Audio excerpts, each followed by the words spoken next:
मैं doctor DN Banjare, assistant professor, government MMR PG college चंपा।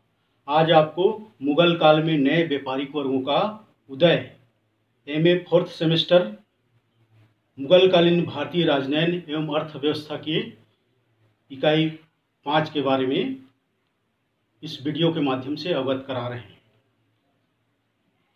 मुगलकालीन भारत में लोगों का जनजीवन सुखमय तथा समृद्ध था।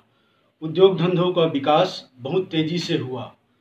भारत में प्रमुख रूप से ढाका, बंगाल, बिहार, बनारस, दिल्ली, कानपुर, लाहौर, चंदेरी, अलीगढ़, बुरहानपुर, मछलीपट्टनम, भड़ौच, सूरत, बम्बई इत्यादि स्थान व्यापार का उत्पादन का केंद्र होता था।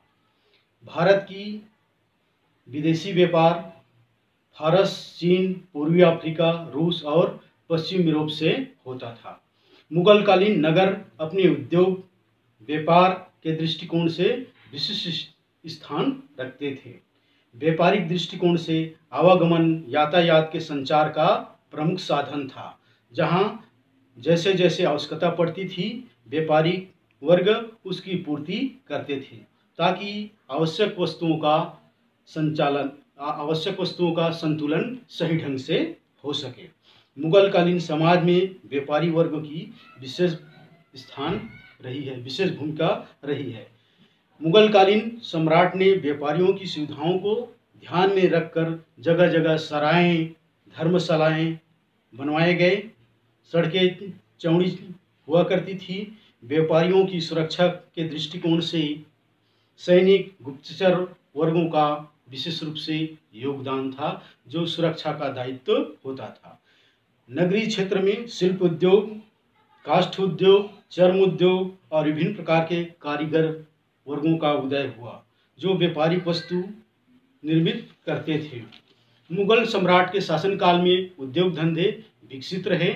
इस समय शाही कारखानों में दिल्ली, लाहौर, आगरा, ढाका, अहमदाबाद तथा अन्य प्रतिष्ठित स्थानों में सोनारगांव, बनारस, जौनपुर और रंगपुर आदि स्थान थे। मुगल काल में वस्त्र उद्योग प्रमुख थे। ढाका के मलमल के वस्त्र, कश्मीर के बेलबूटेदार वस्त्र, दक्षिण भारत के मोती। व्यापारिक दृष्टिकोण से एशिया और अफ्रीका, यूरोप के देशों में भारतीय सामानों की मांग थी। व्यापारिक नगर बनारस, लखनऊ, पटना, बर्दवान, हुगली, ढाका, चटगांव आदि मुख्य व्यापारिक नगर रहे हैं। आईने अकबरी में इनके संबंध में उल्लेखित बातें हैं। अकबर के शासनकाल में अकबर को ज्ञात हुआ कि क्रय विक्रय में व्यापारियों को बड़ी हानि होती थी, इसलिए भिन्न वस्तुओं के व्यापार के लिए निम्नलिखित पर्यवेक्षक नियुक्त किए। ये पर्यवेक्षक लगभग 21 हैं। पहला मिर्जा खान, घोड़े का पर्यवेक्षक। दूसरा राजा टोडरमल, हाथियों और अन्न का पर्यवेक्षक। शाह कुली खां, फूल और मिठाई का पर्यवेक्षक। जैन खां, कोका तेल का पर्यवेक्षक। सादिक खां, सोने चांदी के पर्यवेक्षक। इतियाद खां, गुजराती जवाहर का पर्यवेक्षक, हीरे जवाहरात का पर्यवेक्षक। शहबाज खां, किम खां का पर्यवेक्षक। मिर्जा यूसुफ खां, ऊँटों का पर्यवेक्षक। सफ़ी खां, भेड़ और बकरों का पर्यवेक्षक। गाजी खां, नमक का पर्यवेक्षक।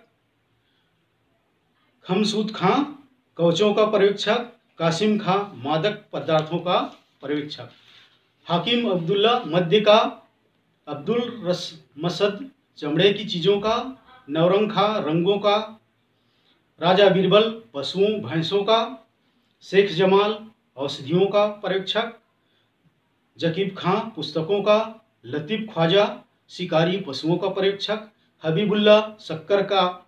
और अबुल फजल, ऊनी वस्त्रों का पर्यवेक्षक थे, जो विशेष रूप से उस पर ध्यान देते थे।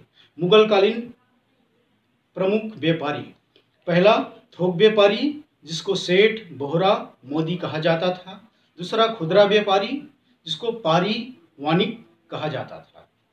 इसी प्रकार दक्षिण भारत के प्रमुख व्यापारी चट्टी थी। मुगल काल में वस्तु विनिमय का माध्यम हुंडी, जो अल्पकालीन ऋण के रूप में होता था। यह एक प्रकार का चिट्ठी होता था। सर्राफ रुपये के लेन देन के विशेषज्ञ होते थे। यह हुंडी का काम भी करते थे। मुगल कालीन चुंगी दर लगभग 2.5% होती थी, लेकिन बाद में उसको 3% कर दिया गया। औरंगजेब के काल में हिंदू व्यापारियों से कर 5% और मुसलमानों से 2.5% कर लेते थे। बिरजी बोहरा सूरत के सबसे प्रसिद्ध व्यापारी थे। ये कई दशकों तक व्यापार पर इनका एकाधिकार रहा। इनके पास एक जहाजी बेड़ा भी था। सबसे धनी व्यक्तियों में गिना जाता था। खुदरा और अन्य हैं नाखुद नामक व्यापारी। ये जहाज मालिकों के एजेंट के रूप में काम करते थे। सूरत के अन्य व्यापारी अब्दुल गफूर थे। दूसरा अहमद चौलाबी थे। गोलकुंडा के व्यापारी मीर जुमला कहलाते थे। कोरोमंडल के तट पर मलय चट्टी, कांसी वीरन्ना तथा सुनकाराम चट्टी इत्यादि हुआ करते थे। 18वीं शताब्दी में बंगाल एवं गुजरात में ऋण प्रदान करने की एक नई व्यवस्था की शुरुआत हुई, जिसे ददनी कहा जाता है। ददनी का अर्थ है अग्रिम संविदा पेशगी के रूप में दी जाती थी। दस्तकारों एवं जुलाहों को अग्रिम पेशगी दे करके एक करार लिया जाता था। करार मतलब समझौता। अकबर ने व्यापारियों के राहदारी प्रथा को समाप्त किया। मुगल काल निर्यात के प्रमुख वस्तुएं। निर्यात के वस्तुओं में नील, अफीम, सोरा और सूती वस्त्र प्रमुख था। आयात में सोने, चांदी, घोड़ा, कच्चे रेशम इत्यादि। मुगल काल में नील की खेती गुजरात के सरखेज तथा बयाना से पैदा होती थी। सोरा कोरोमंडल के तट तथा बिहार से उत्पादन होते थे। मुगल काल में सोने चांदी के आयात बढ़ने लगे। इनके संबंध में वर्नियर इतिहासकार लिखते हैं कि विश्व के प्रत्येक भाग में चक्कर लगाने के बाद सोना चांदी, अंत में भारत में सोने चांदी की दलदल है, जिसमें दफन हो जाता था। मुगल काल अमीरों को राज्य से दिए जाने वाला कर मूसा दात कहलाता था। व्यापारी, गांव के जो व्यापारी जो अस्थायी रूप से होते थे, जिसको बिछैती कहा जाता था। गांव के अनाज के व्यापारी सहथानी कहलाते थे। समुद्री व्यापारी में, खासकर समुद्री व्यापारी में मुस्लिम वर्ग के व्यापारी को खोजा और बोहरा कहा जाता था। मध्य कोटि के व्यापारी में खास करके ईस्ट इंडियन कंपनी के समय एजेंट के रूप में काम करते थे। इनमें बालासोर के खेमचंद, हुगली के मथुरादास। इसी प्रकार आगे चल करके 17वीं शताब्दी में और नए व्यापारिक वर्गों का उदय हुआ, जिसको मारवाड़ी साहूकार के नाम से जाना जाता है। ये मारवाड़ी साहूकार हीरानंद साहू का नाम उल्लेखनीय है, जो आमेर से आकर के बिहार के मानसी का साहूकार बन गया था। उसी का पुत्र जगत सेठ था, जो माणिकचंद तथा मुर्शिद कुली खां भी साहूकार था। मुगल कालीन पश्चिमी निर्यात स्थल कौन कौन से मुगल काल में पश्चिमी भारत के पश्चिमी क्षेत्र से निर्यात किया जाता था? लाहौर से काबुल तक, दूसरा मुल्तान से कांधार तक निर्यात किए जाते थे। इस प्रकार निष्कर्ष के रूप में कहा जा सकता है कि मुगल काल में व्यापारियों का विशेष महत्व था, जो विशेष रूप से लोगों की आपूर्ति व्यापारियों के माध्यम से किया करते थे।